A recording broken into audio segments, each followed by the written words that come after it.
السلام عليكم يا أستاذ إيهاب، يا رب تكون بخير. احنا عملنا الحمد لله الفاينل بتاع الشقة. خليني اشرحه لحضرتك كده سريعا. وبعض التعديلات يعني اللي احنا عملناها. دي الدخلة بتاعت باب الشقة عندي بالشكل ده كده. لما هدخل لقيت عندي السلم بقى بالشكل ده.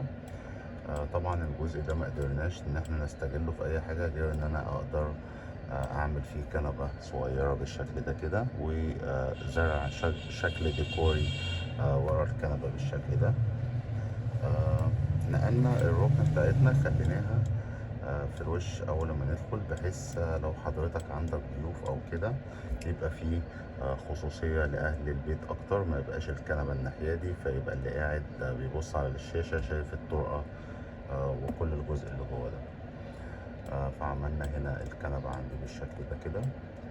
وجينا عندي هنا دي المكتبة بتاعتي، طبعا ده الجزء بتاع التكييف. والجزء ده استغليناه عملنا فيه نيش بالشكل ده.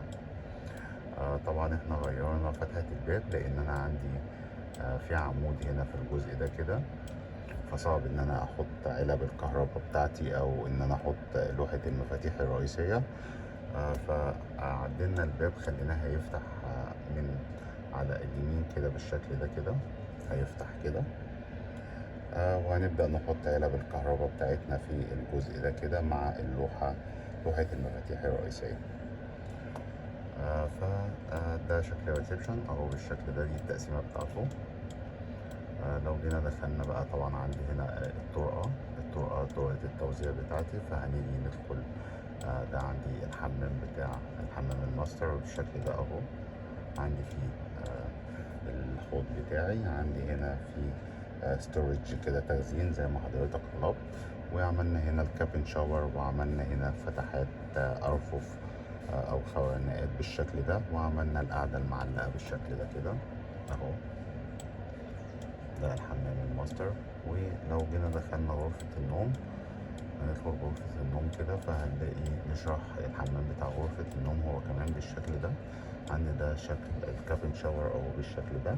عندي القعدة، عندي السخان بتاعي، وعندي ده الجزء بتاع الحوض اهو بالشكل ده. بالمناسبة السخان ده هيخدم الاتنين حمام، ولو عايزين سخان تاني نقدر نحطه جوه الوحدة دي، يبقى خاص بالحمام ده لوحده. لو جينا دخلنا غرفة النوم هلاقي شكلها بقت عندي بالشكل ده كده. عندي هنا السرير مع اتنين كومود بالشكل ده، وفي جنبهم تسريحة اهو مع الجزء بتاع الدولاب او الجزء بتاع الدريسنج بالشكل ده اهو. ولو جينا بصينا الناحية التانية هلاقي في عملنا تي في يونت صغيرة كده قدام السرير. ده شكلها كويس جدا. لو جينا حضرتك دخلنا بقى عدينا تاني، خرجنا من الغرفة ودخلنا في الطرقة. هندخل الغرفة الأول بتاعت ابن حضرتك، فهي بقت بالشكل ده. لما هدخل هلاقي عندي في دولاب هنا، وهلاقي جنب منه في سرير بالشكل ده. السرير ده يوصل لحد 150 سنتي، وطبعا هيبقى فيه هنا طرقة أو ممر حركة بيوصل لحد 75 سنتي. عندي هنا ده الكومود عندي بالشكل ده كده. ولو جينا في الجزء ده طبعا قدرنا ان احنا نحط مكتب 120 سنتي بالشكل ده في 60. وعملنا جزء صغير كده لمراية اهو بالشكل ده، مع ارفف وكرسي صغير تحت بالشكل ده كده.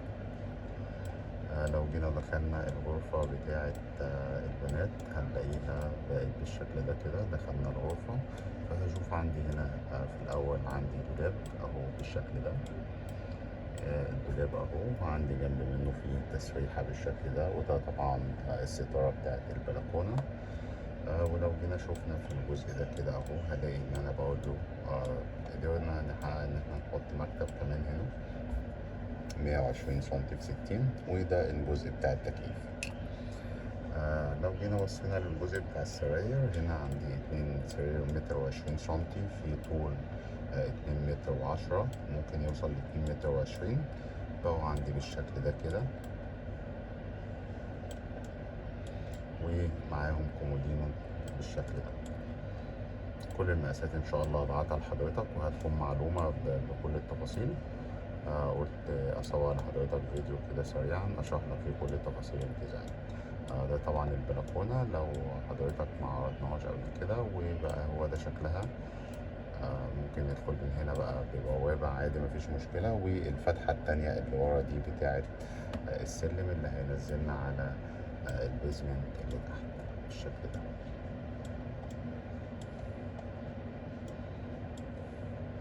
بالتوفيق ان شاء الله يا استاذ ايهاب.